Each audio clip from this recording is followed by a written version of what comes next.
Hello, Ram Giri. Hello, Lilou. How are you? Very good, and yourself? I'm good, thank you. So we're on Is our it session 7 of the Open okay? Heart series. How Uh-huh. cool! Cool. Yeah. Cool, but challenging, huh? How's your heart? The heart is doing good. It's opening, closing, Well, and we touched on so many different things. We touched on your relationship with your parents, all things that shut down the heart. Anything really, any stressful thought, any stressful emotion shuts down the heart. So we touched on your relationship with your parents, each one of them. We touched on success and the whole thinking that you're a failure, all kinds of different things. And that's what life does. It's like the heart opens a little bit, we feel better, then something else comes and whoop, it yeah. shuts down again. And that's where our work is. So, we resent or we resist that shutting down. We say, oh, this is terrible, it shouldn't be happening. Well, it should be happening because it is. And what's the good part about it is that when we have that spiritual awareness, we can then use these events to become free, to find the places where we're not yet free and work on them. And we can work on them so quickly and easily like never before. But do we really have to do this work? Because this came up quite often in the conversation, especially with a close friend of mine, like really discussing, do we actually just have to focus on the heart and be on the heart as often as possible and then things just melt away? Or do we really have to work on those fears and this and that, as it seems like an ever-ending word, and does it actually really make a change? Well, the traditional yogas, when you look at the East, there's a yoga of work and action, which is karma yoga, which is basically what we do and do it anyway, so we can do it in a way as a yoga. It's very helpful in that way. And the main proponent of that is Krishna in the Bhagavad Gita, which explains how to do that. And then we have our search for wisdom or truth. And that is the tradition of jnana yoga, the yoga of wisdom and knowledge, higher knowledge, So that has its own different techniques of how to reach that, and the work is one of them. It's the way of working with the mind and finding clarity and truth and inner peace of mind. And then we have bhakti yoga, which is kind of what you're talking about, devotion. And of course, devotion is a profound tradition in the West as well, in the Christian realm and so on, which is very devotional. And there are people now who can pretty purely just adhere to one of these paths. There's people who are just devotees, that's 100% their modality, or people who are just going to work with the mind, or just work with selfless service and so on. But I find that these pure types are quite rare, that most of us really benefit by doing some of all of these three different things. And of course, they're reflected in the three skills that we're talking about here.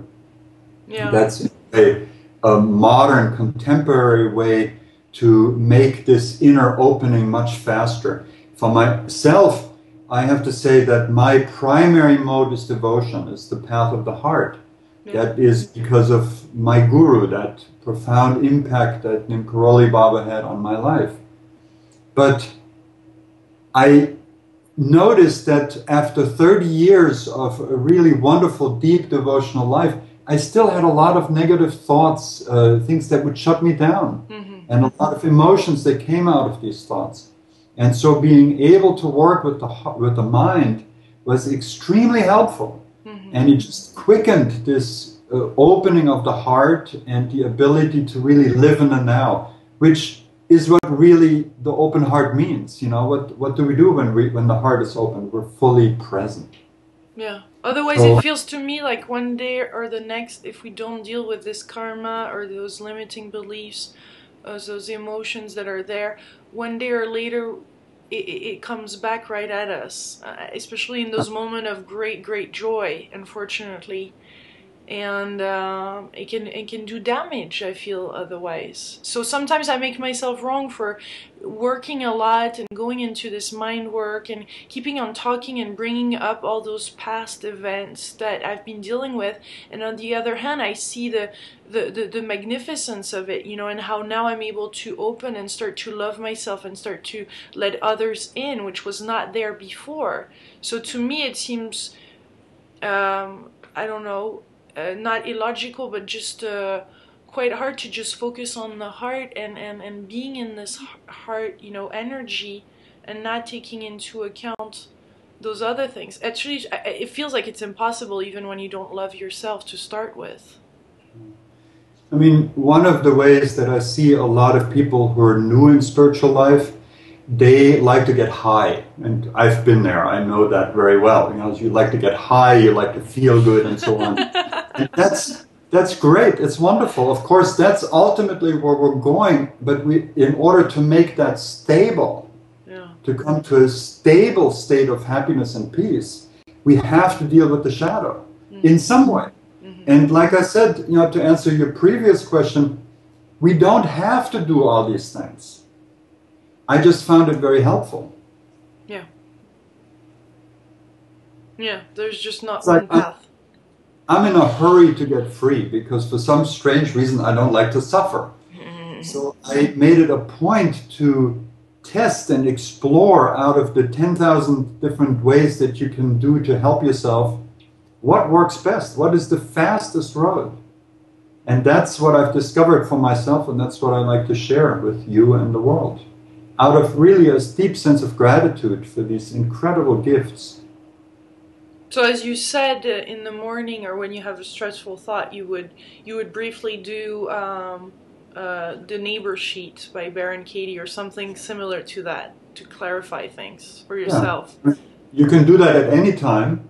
I sort of go through periods where for a few days I may be dealing with an issue. Something's come up. You know, last time we worked on your thought that you're a total failure and those issues about success and failure. So some days that may just be up for you.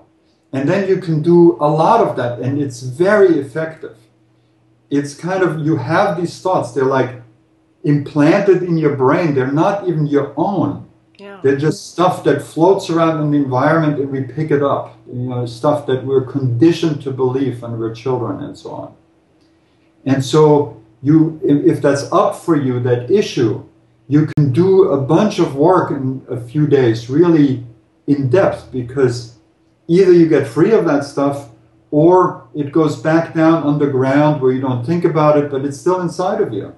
So it will come up and it will create more suffering and more obstacles. And just by putting light and love on it is not enough. Well, I just had somebody who came into my coaching program just last week, and she, by making this commitment, you know, the commitment to really work with me for a number of months, and the financial commitment of that, and that, what happens, an internal process is created, and yeah, two doors open on one hand, but also the material that you have to work with, the shadow stuff comes up so you can see it. So a day after she started, she wrote me an email saying, my God, I can't believe all the stuff that's coming up that I thought was gone because I had affirmed it away, as she said, for 20 years. So she worked a lot with positive affirmations. They're a wonderful thing. But what happens is that when you have some old painful thoughts and you just pile positive affirmations on top of them, you can live in that for a while, yeah. But if that old negative thing is still in there, that these old beliefs, sooner or later, eventually they will reassert themselves. That feels really true when I hear that, yeah. Yeah. We have to go into the shadow and deal with it and dissolve it, to shed light into it. I think some people don't want to because there's this whole thing about, you know, the law of attraction and positivity, and some people think by focusing on that negative, then we attract more negative. My experience has been different. By looking at it in a realistic, real way, in a loving way, you're actually making the biggest difference and biggest impact. Yeah. See, that's what's known as magical thinking. That if you think of something, then it'll come true. Not true at all, because you're thinking about it already. You're just unconscious of it. Just like you saw that under the surface you have that thought that you're a failure, that you don't do it right, yeah, etc. We have a whole list of those. So they're already in there, and you're thinking them. So what we're doing is we're going to those thoughts, and we're looking at them in this way of inquiry, and what the outcome is that you actually realize that they're just not true. Yeah. Then they leave you for good. Yeah. Then you just won't be able to believe them anymore. That's the beauty of that. And that's how you really get yourself set free. How you set yourself free. Mm-hmm. Cool. Well, this is good stuff. And of course, nobody at first likes to do that work. Yeah, it's not the most pleasant thing. Who wants to work with the old pain? Nobody. Unless you're desperate enough to really want to get free. Yeah. Desperate or courageous enough. I say let's deal with that now and let go of this to be lighter and freer from the past and more ourselves. But from a human standpoint of view, I want to say, you know, from a grounded yet spiritual point of view, both at the same time, because let's not forget that we're still human beings in this lifetime. Absolutely. And the combination of both seems the, you know, I don't want to say the right way, but at least my path. No, I think it's the right way. I resisted that at first, but I had to find out that in order to become more divine, I had to become more human. So, you know, in order to grow up, we have to fly up into the sky. We have to grow roots into the earth as well. Yeah. That gives us strength. Well, that's awesome, and there was definitely some thoughts that we distinguished last time that are there, and including we talked about like what scares me about being successful. That was one of them. Yeah. Well, you had a list of negative thoughts about yourself regarding success and failure, and you know, so I sent you an email after our session with some of those that had come out. And my question is, did you work on any of those in particular, or just on the one that we did on tape? Just the one on tape, and parts of me do feel like these will keep on coming up, and I'll always be dealing with those. And I'm like, sometimes why bother? And then I go back into it, but it's shaking things up. I mean, recently I have been dealing with fears and trust issues, and you know, all of that coming up. So I understand. This is a really good thing that you're saying this, that you feel that these thoughts will be there all the time. Now, here is what I and hundreds of thousands of other people have found. That it feels that way. Why? Because we've believed those dreadful thoughts for so long. So we can't even imagine who we would be without them. But that's really not true, because you've had moments where these dreadful thoughts, these negative, stressful thoughts, have not plagued you. You've had moments of bliss and of love and of openness and of peace. So the answer is, that's who you would be without those thoughts. Just more so, and in an increasingly stable manner.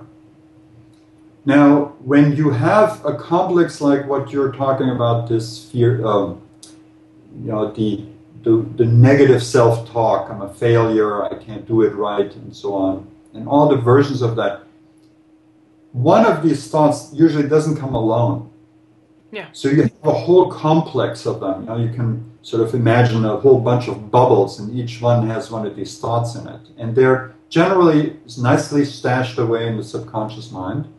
And every once in a while they come out. But even while they're in the subconscious, they hinder you.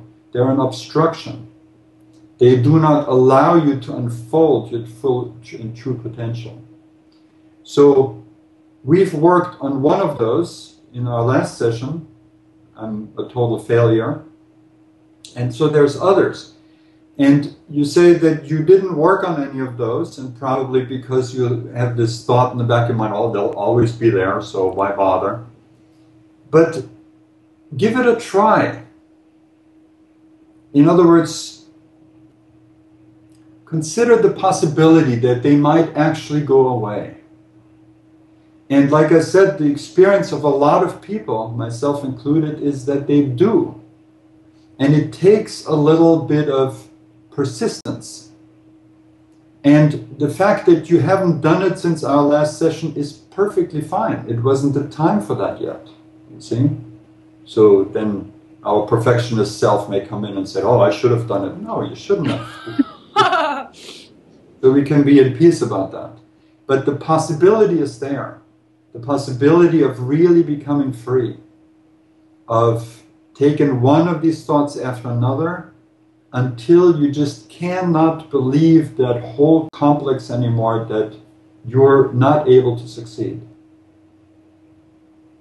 So then from that we flipped it around and we asked, what is it that may scare you about success? Mm-hmm. So to find out what that might be, what you can do is to sort of complete this sentence. Success scares me because... Success scares me because of the responsibility it involves towards others.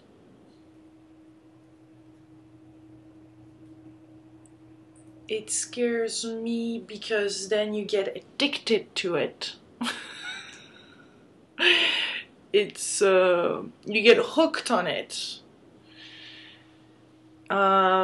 It scares me because then other people might be not seeing the real me, or they might take advantage of me.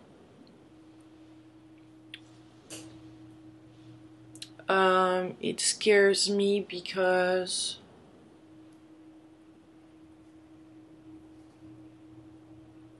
then I'm going to have some obligations.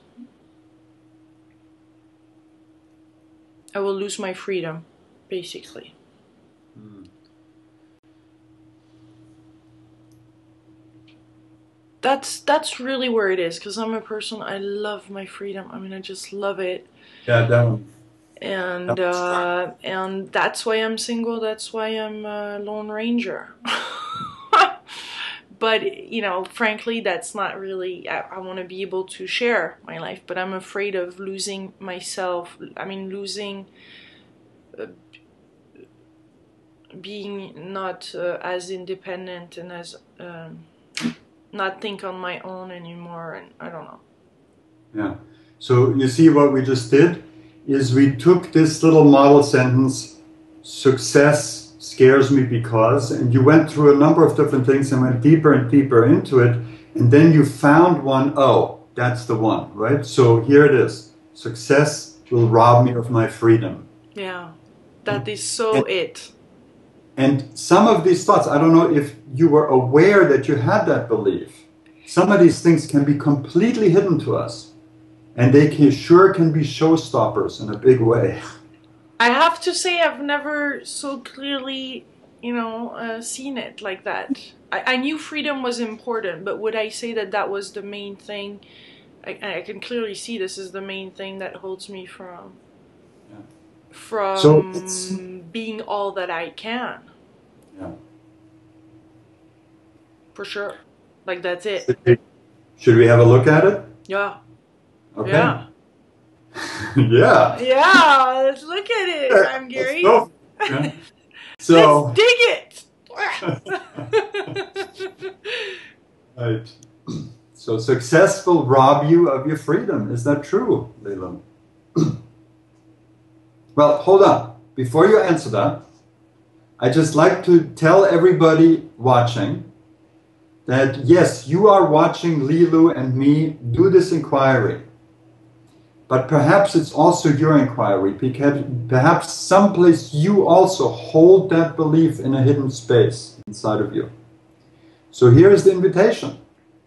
While I ask the questions and Lilou finds her answers, you can take the same questions I ask and find your own answers.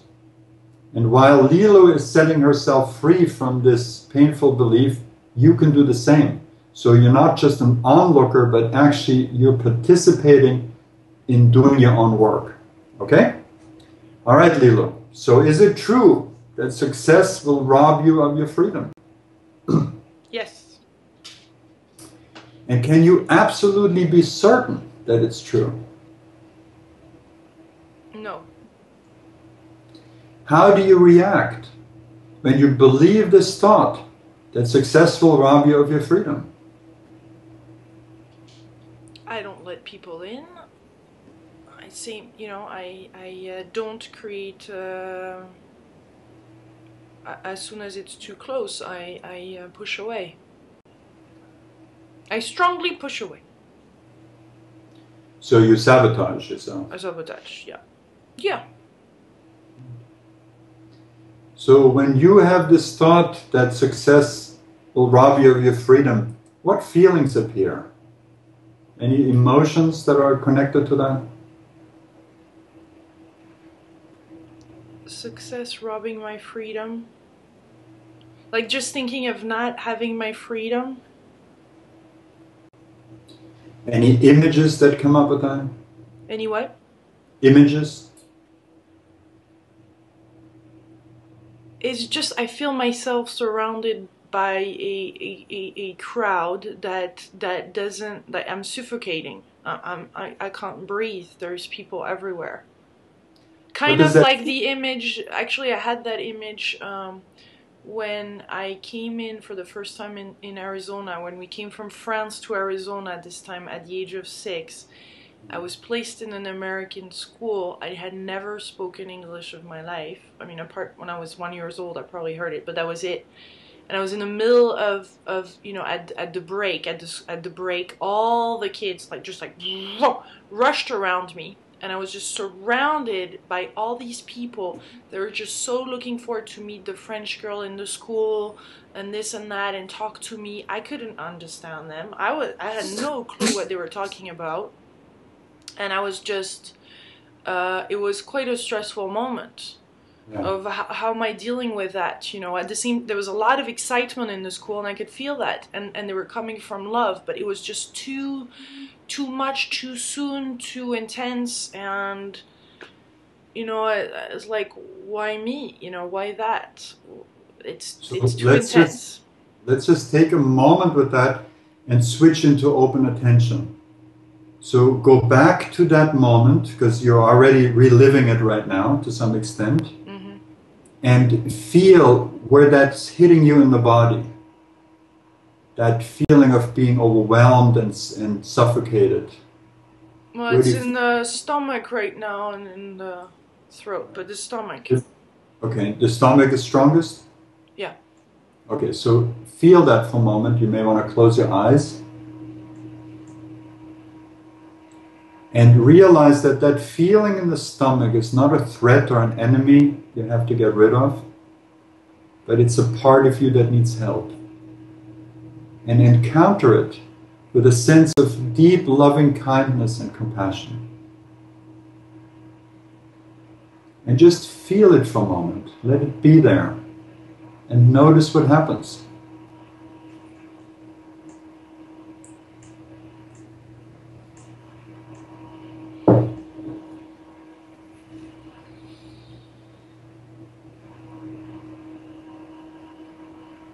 It's not there.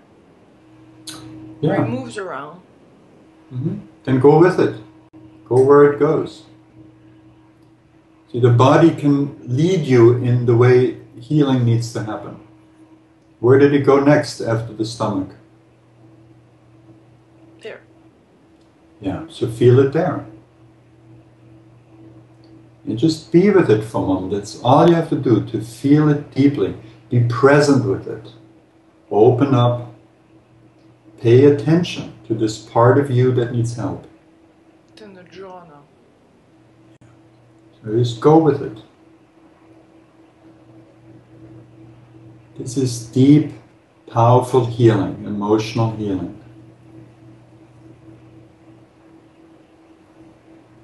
I just observe it. Yeah.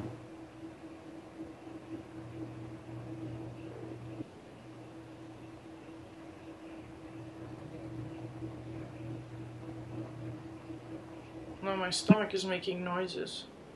Yeah. It's good.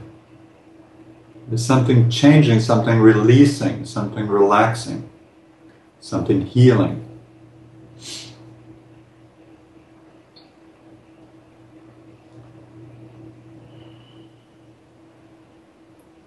Open attention is this wonderful way that we can effect emotional healing inside of us very simply, very powerfully. Okay? How do you feel now? Good. Good? Okay. So that's what comes up. That memory comes up when you believe the thought that success will rob you of your freedom. Then how do you act when you hold that belief? I get cold. I get really cold. I get really rock cold with people. Well, that'll make you successful. Right. It'll work every time. But as soon as I have this feeling of, Yeah. I just don't do that. Go in total defense mode. Yeah. See how no positive affirmation in the world can take care of that? If that asserts itself, you really have to deal with the thing itself, which we're doing now. So, why would your ego want to hold on to this old thought that success will rob you of freedom? Because I'm safe this way. Yeah, so how would you be safe? Let's have a look at that. By keeping me small and isolated. And just see how you still believe that as you say it or not. I still do to some extent I still do. Right, so here's another thought. Staying small is safe. Yeah. And I will write this down and then send you an email with that.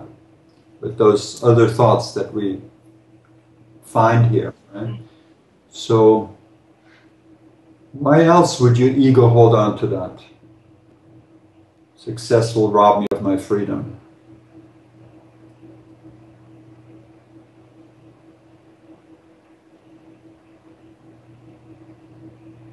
Success robs me of my freedom. Now I get blank when it's like that, because that's not something I want to look at. Yeah, notice that. Right? I mean, that's part of it too. Yeah. So I'm not expressing myself and what I have to express. Yeah. In a vulnerable way or or just what there is. Yeah. It prevents me from being self-expressed. You stay hidden. I stay hidden. And yeah. Especially with the internet now, it's quite easy. Well, that's why I'm starting the Juicy Tour in January, though. So I'm ready to get out there, that's why all this is bringing up fears, too. I know that. That's why we're having this conversation. You're doing so much to overcome this already in your physical activities. That's wonderful, and that is why it's coming up. And in order to make those physical activities really successful, you want to get free of that. You don't want to sort of limp along carrying this old baggage. I want to do the real work after. So generally, you see, the ego holds on to that because it's a way to not have to change. The ego wants to have the sense of who you are, and it doesn't have your best interests in mind. It has only its own maintenance in mind, the maintenance of an illusion, the illusion of who I subconsciously think I am, including all my fears and all the things that make me suffer. Yeah. So the ego gets to do that as it holds on to this belief, right? But we're onto its ways. Mm-hmm. So, who would you be, Lilou, without this belief that success will rob you of freedom? Who would you be if you could never think that thought again? I would be free. And how would you live your life? Grandly. Like that big. Like that big. Right. I'd go for that.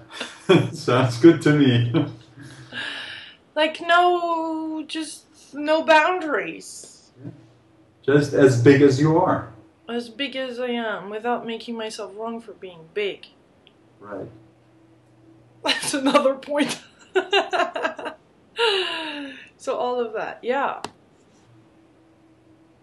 So, let's turn it around, shall we? Yeah. Success will rob me of freedom.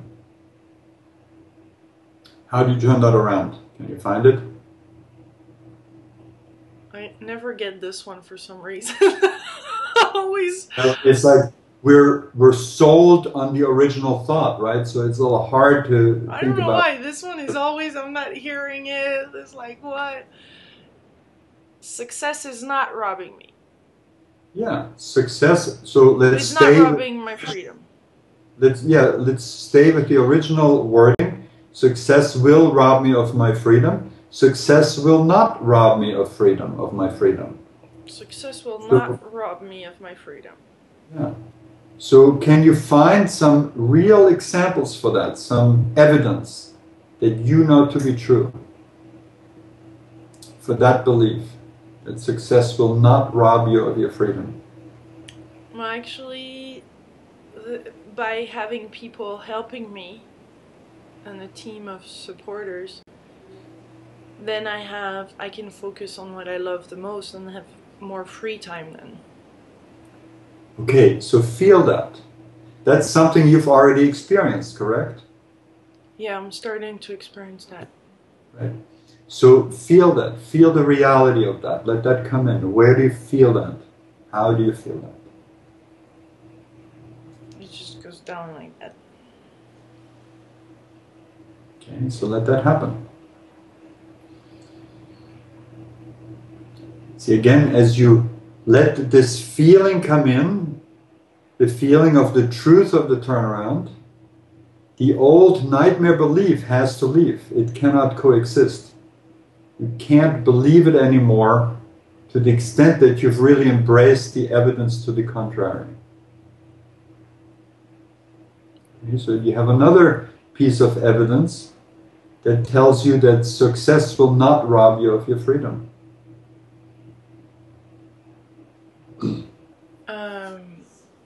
Then I'm able to travel even more, which I love, and meet different cultures. And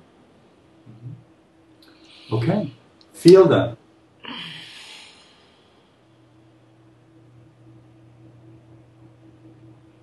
Where do you feel that? The chest.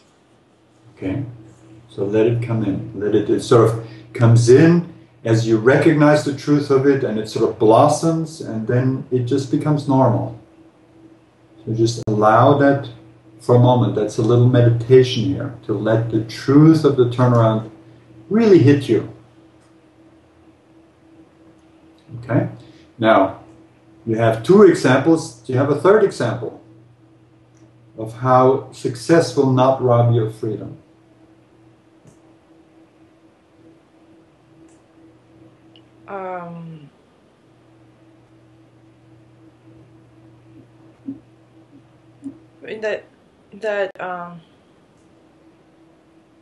I'm trying to find one related to people.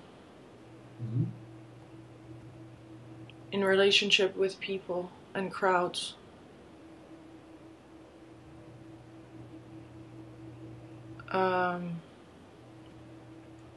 There's plenty of places and to go to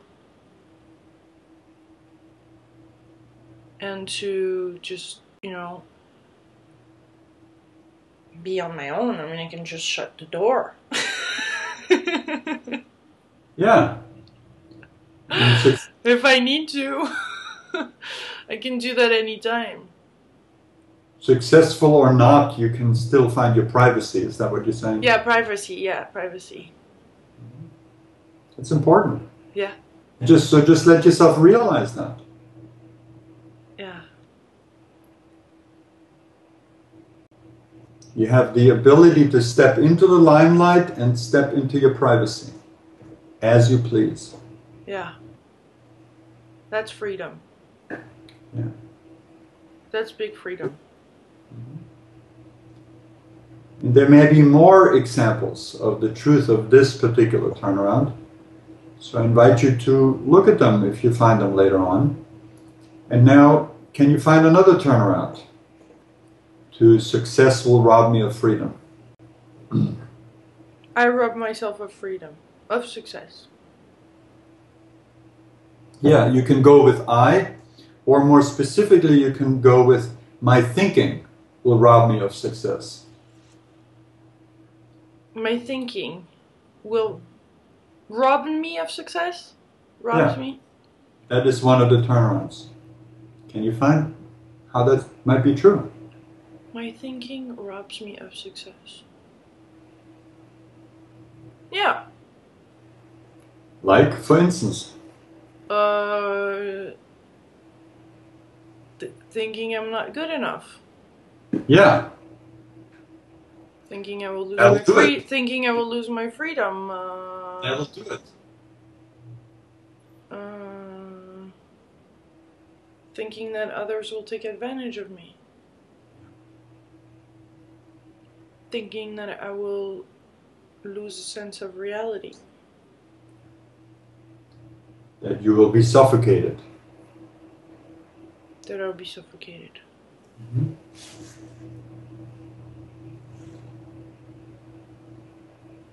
Yeah. I'm just looking at the list of things that came up before. That you will get addicted to it was one of them. Yeah. It's a sure way to reject it. So your thinking will rob you of success. Very true. That's why it's a very good idea to have a close look at it when these thoughts appear. Yeah. Now there's another turnaround. Success will rob me of freedom. Can you find it? I can't put freedom will rob me of success. No. That's not a turnaround in this particular way. Because my thinking of the type of freedom I'm thinking of might be robbing me of success, though. Say that again? I didn't get that. My way of seeing freedom might rob me of success. My way of thinking of freedom might rob me of success. That's true. So is that a separate inquiry, or is that a turnaround here? I'm not sure. I'm never really comfortable with that term, turnaround. Okay. Well, the turnaround is the way we take your original stressful thought, success will rob me of freedom, and then we turn it around at the end of inquiry to look for real evidence for these turnarounds. These are, the turnaround to the opposite, the turnaround to yourself, the turnaround to the other. We won't Oh get yeah, that. to the self. That's it. That's the one. Right. Yeah. So I So wrong myself. turn around to yourself. Right? Then what I'm thinking of here, so I think freedom will rob me of success might be its own inquiry. Yeah. Because it's a whole different concept, really, to start with. But, it's good that I came up. What I'm thinking of is what is the opposite of success? Failure. Yeah. So here's a turnaround, an opposite. Failure will rob me of success.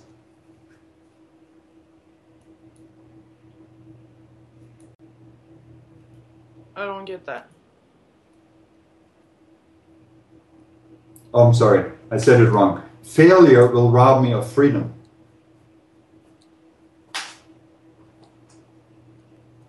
I don't have that, you see. I'll just hang out with it for a moment. I'm attached to failures. Yeah. So I know how to handle failures. I even can excel in failures. I can even shift things around after a failure. I master failures at my stage here, failing every single thing at some point or another. I'm good at failing. I jump out of it and I get out of the storm. Ta-da! And I do well in those circumstances. Sounds like you really like failure. Yeah, I think so. I'm wondering. Well, I can think of some ways that this turnaround may be true. Failure will rob me of freedom. Like, for instance, if you fail, you won't have the money to travel.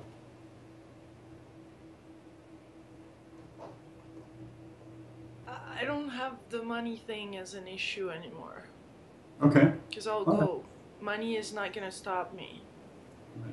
I don't have that as of right now, and as the past months or so, I don't have money as is going to be, I hope, in any way going to stop me from doing this. Okay, good. So then money or not, money or not. It seems like that one doesn't have much energy for you. So let's just move on. And there's one more turnaround, one more opposite I can think of. And we're saying success will rob me of failure. What's the opposite of robbing? Success will rob me of failure. I said it wrong again. Success will rob me of freedom. I'm not looking at my notes because we're taping. This is tricky. It's tricky. That's why I write these things down. Even as a facilitator, we can lose our track, So how much more so when you're doing your own investigation? So here's the thought where we started. Yeah. Success robbed me of freedom. So the opposite of robbing you is to get something. So the turnaround would be success will give me freedom. Yeah, success will give me freedom. Which is different, a little bit different from will not rob me of. Yeah. Right? So can you find ways that success will give you freedom? It will give me freedom, total freedom. Are you kidding me? It gives me freedom to expand on the reach, expand on the information I share, expand on the quality of the information that is shared, expand on all of it. Fabulous. Which then, but then where am I in all of this, you see? So what's that thought? That's that thought of there's less and less of a personal life, or less and less for me time. I'm not too good at that. So success will rob me of my personal life. Is that the thought here, the fear?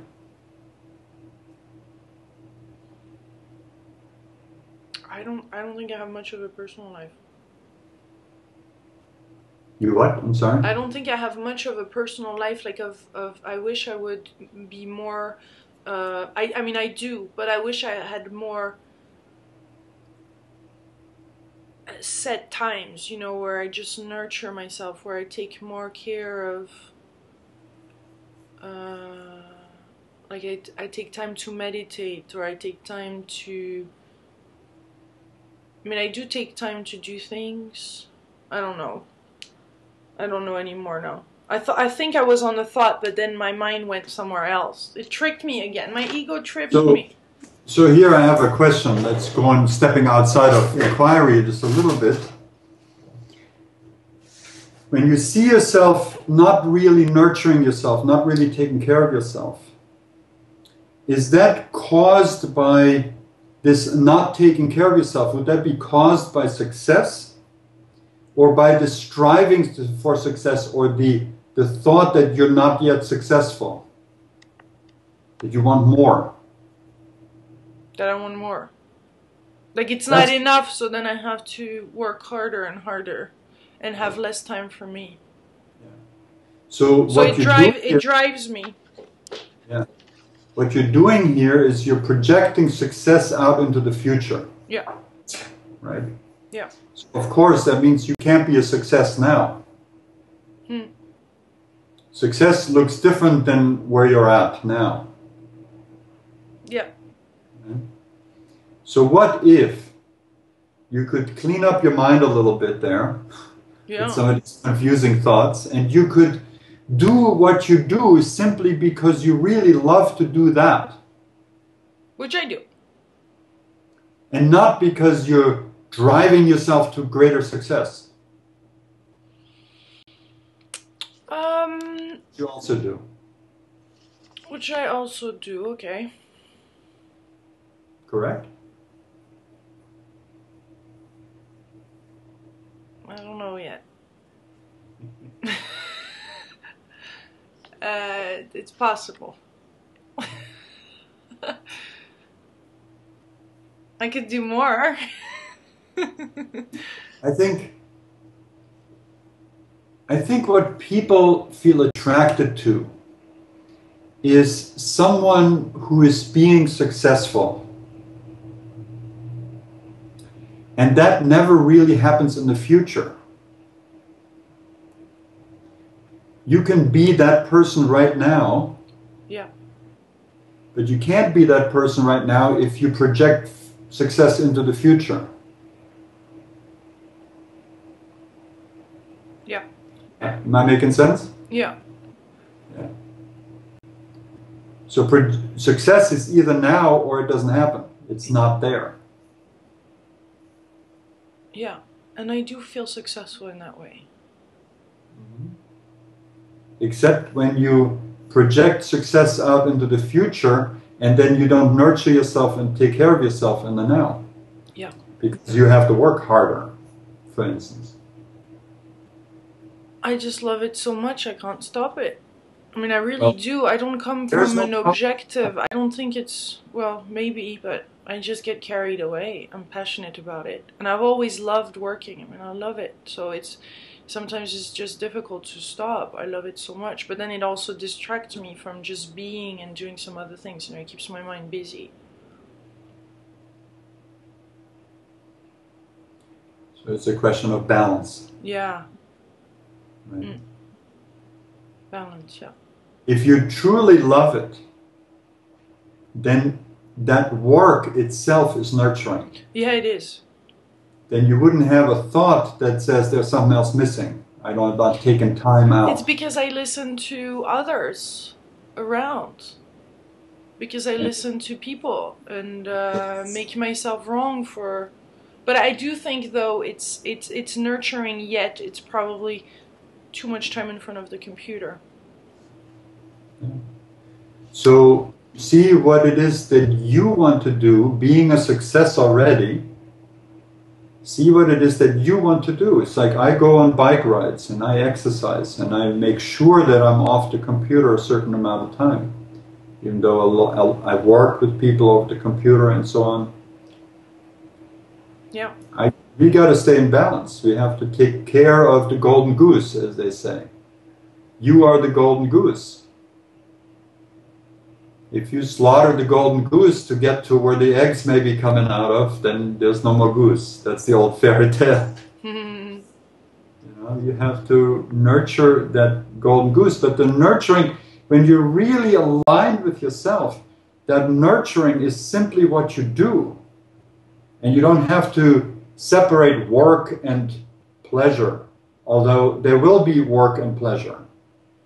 But they won't, it'll be one harmonious flow from one to the other. Yeah. And that's how it feels. I feel like maybe then I'm listening too much to others because everybody's saying always, oh, you have to take time, personal time, and this and that. Well, you have to take personal time when you really don't like what you're doing otherwise. Yeah. But this nurtures my soul. This one, I'm sorry? It nurtures my soul. Well, there you go. Then you don't need something other than nurturing your soul in the way you operate and work. But within that, you have to also... Also what? It just cut a little bit. Yeah, you have to look at balance within that. Yeah. That I would like to find balance. And go even deeper, you see, and go even deeper in this soul work. So instead of making myself wrong for spending this time on the computer, then go even in a deeper way into it. But then have a separate time where I do something else. Because I want to.